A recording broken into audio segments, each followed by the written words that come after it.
प्रयास रही कि यहाँ के जौन गायब चाहे हम गायब रोल सो के पसंद आई। एक बार जोरदार ताली बजा दी। मन मिजाज बनी भेंट मुलाकात होत रही तो कोनो कोनो ड्यूट सॉन्ग जरूर रिकॉर्डिंग हमने करे जा का धोज बाबू रेंज तो देख ले बाबू। ओ टाइप से गाना लिखे के बाद रोगी डॉक्टर ओकरे को हो जाला कि रोगी के पूछ जाओ देख। दीपक जी मैं कलेंदर भैया की जो बादगी है उसके लिए आपके बादगी के लिए एक लाइन में कह दूं क्या?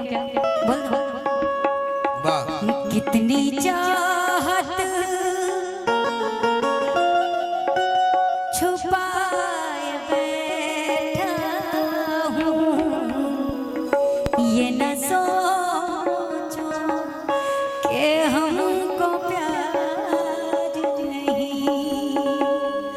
तुम जो आए हो मेरी दुनिया में। बजावे वाला तो बहुत रहे भैया लेकिन रउआ जब मंच पे आ जानी तो दिल एकदम हरियर हो जाला। तुम जो आए हो मेरी दुनिया में अब किसी का भी इंतजार नहीं। एक कलेंदर भैया के लिए जोरदार ताली हो जाए आप सभी की तरफ से जो बेंचू बजा रहे हैं। जिए तो जिए कैसे है बिन आपके लगता नहीं दिल कहीं बिन आपके। जिए तो जिए कैसे है बिन आपके। जैसे मूड बन गए तरह से शॉट गइला लेकिन भैया हो अभी रात बाकी बा कुछ बात बाकी बा हमनी के वहीं से खड़ा। अच्छा वो सब तो फिर बात में पूरी गाना होई अब ही ना हो पाई। अब ही होई तो भाई डुएट हो तो लंबी जुदाई अकेले का सॉन्ग है मैं गाऊंगी पहले डुएट हो जाता है हाँ उसके बाद मैं जरूर सुनाऊंगी। लेकिन आई कोनो डुएट गाना नहीं लेकिन डुएट सॉन्ग ज्योति जी हम ये कह के रोज कोनो डुएट सॉन्ग गाना गाई हम पीछे पीछे गुनगुना ले काहे से कि संगे कोनो गाना तो बोले बानी ना फिर गाई कुछ ताकि हमहू गाली ओकरे बाद में धीरे धीरे माहौल गरम होइए जे। डुएट का मतलब ये होला कि जे रउआ गाई पीछे पीछे दोनों जने गा के पीछे चले के बा वही में गावे के बा ठीक बा। लेकिन भैया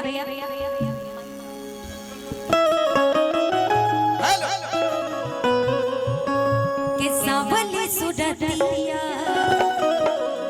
मोहनी मूरतिया के बड़ा निक लागे इनकर और मीठी मीठी बतिया मुस्की पे राजा के लुभा गईली के मुस्की पे राजा के लुभा गईली।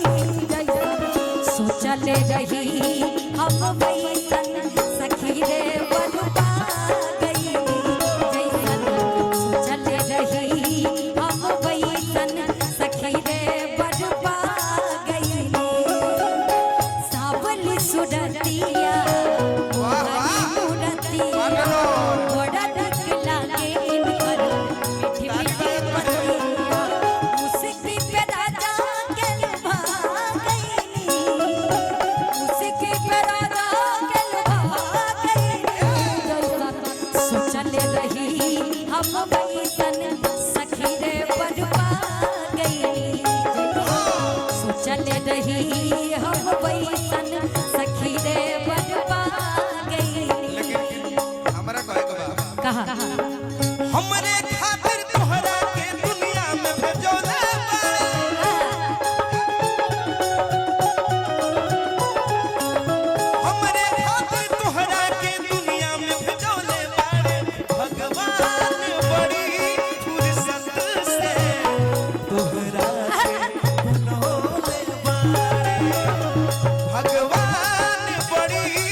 ना जाने कब खो गया, तूने ऐसे देखा के कुछ हो गया, दीवाना ना जाने कब खो गया, तूने ऐसे देखा के कुछ हो गया, कुछ हो गया, कुछ हो गया, कुछ हो गया मेरी जान, दिल दीवाना ना जाने कब खो गया, तूने ऐसे देखा के कुछ हो गया।